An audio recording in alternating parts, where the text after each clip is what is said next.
童子拜觀音，海燈法師嘅光柔童子功，又稱少林正宗羅漢功，共有108路，有光有柔，光如磐石，柔弱無骨。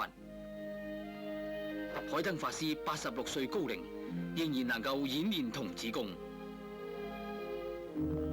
據法師自己話，練童子功嘅先決條件係必須保持一生同體，常練內氣，精血不散，再加上多年苦練，就能夠產生驚人嘅功力。只有練成童子功嘅人，先能夠練成絕世奇功一指禪。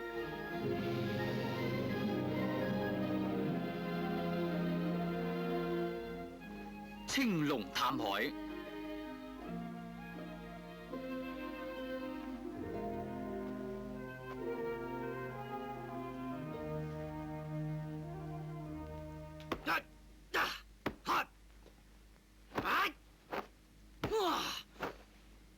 呢個沉重嘅沙袋喺兩位弟子重錘指擊之下，都安然無恙。